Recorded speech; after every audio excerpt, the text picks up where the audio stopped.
ما وی ربا دا منظر دی راتم لږ ښودلی وی دې خلکو نه مو ډېره لویه ګیله ده الله چې دا زمونږ قائد هلته تللی وی او د ریاست د نماینده په حیثیت باندې تللی وی او ورته یې ویلی وی چې په اسلامي دنیا کې واحد ایټمي قوت د هغې کمانډوز د هغې SSG د هغې آرمي او د هغې نیوي او د هغې ایرفورس دا به ټول په ټوله د بیت المقدس د تحفظ دپاره څنګ په څنګ تاسو سره ولاړ وي خو کاش د پاکستان قوم دا موقع موږ ته په لاس نه راکړي علما ورونو خپل منصب وپېژنئ دا د نبی علیه السلام مبارک نه په میراث کې تاسو ته امامت کبرا منصب پاتې دی داسې نه وي چرته چې دا میراث خلق غارت کی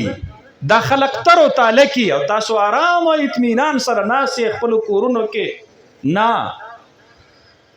زړورتیا سره د نبی علیه السلام مبارک نه پاتې شوي میراثونه دا راټینګ کې کلکې را ونیسئ یو میدان کې محنت کوئ د نورو سره قلبي محبت ساتئ یو میدان کې مو د زړه شغف دی صلاحیت الله درکړی دی دعوت او تبلیغ محنت کې نورو سره تعلق ساته تعلیم او تدریس محنت کې نورو سره تعلق ساته جهاد محنت کې نورو سره تعلق ساته تصوف محنت کې نورو سره تعلق ساته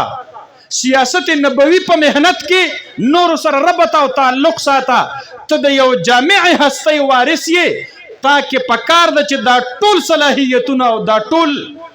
شعبې دا ته قلبي طور او دلي طور په خپل زړه کې د خپل ځان سره را یو ځای کې او دا را یو موټی کې د خپل ځان سره سختي به راځي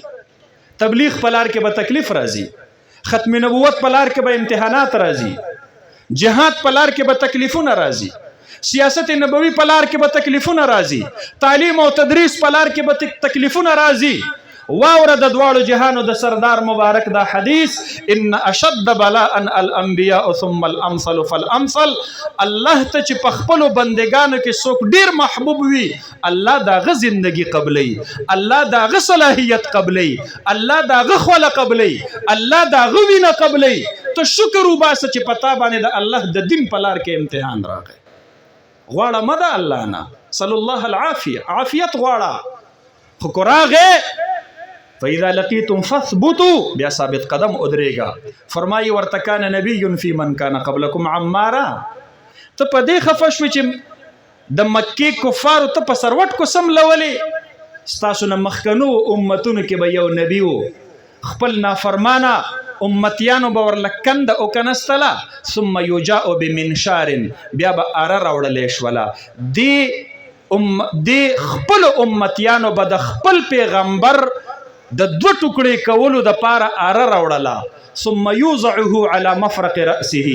نبی علیه السلام حضرت عمار ته فرمایي وی د سر په دا منځ باندې به د خپل نبی له دا اره کېښودله فیجزه اثنین دوه ټوکړې به یې ترېنه جوړې کړلې وروسته به الله بل نبي را ولېږلو خو ثم لا یصده عن ذلك عن دینه هغه بل نبی به د دې مخکني نبي د هغې تکلیفونو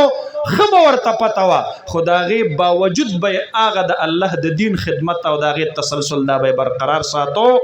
انشاء الله العزیز مونږ او تاسو نن په دې سیرت النبی کانفرنس کې دا عهد کو چې د دواړو جهانو د سردار مبارک د زندګۍ ټولې شعبې او ټولې پهلوګانې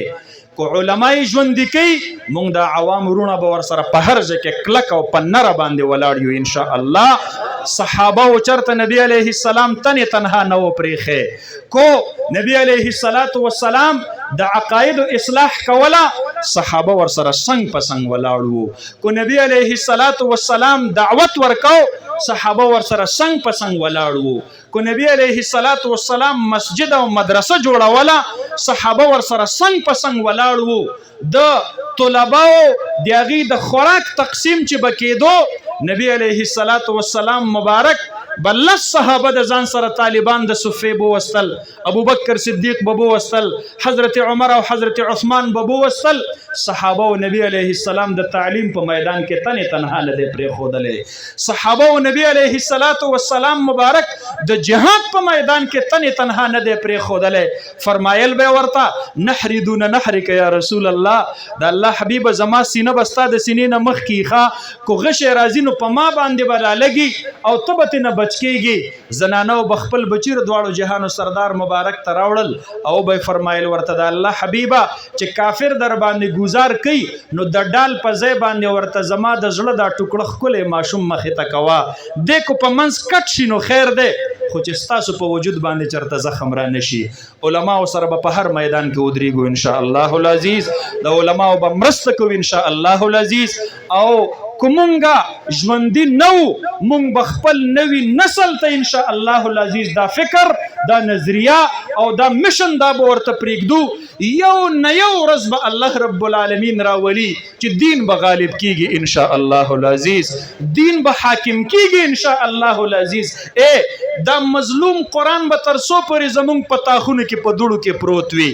یو نه یو ورځ خو به الله دا د پاکستان په سپریم کورټ باندې حاکم کوي ان شاء الله العزیز. الله رب العالمین دې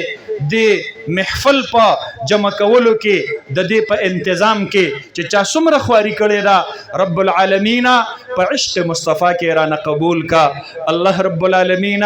د دین نننۍ اجتماع یو وسیله او بدله در نه غواړو چې د قیامت په ورځ راته د دواړو جهانو د سردار مبارک شفاعت را نصیب کا. واخر دعوانا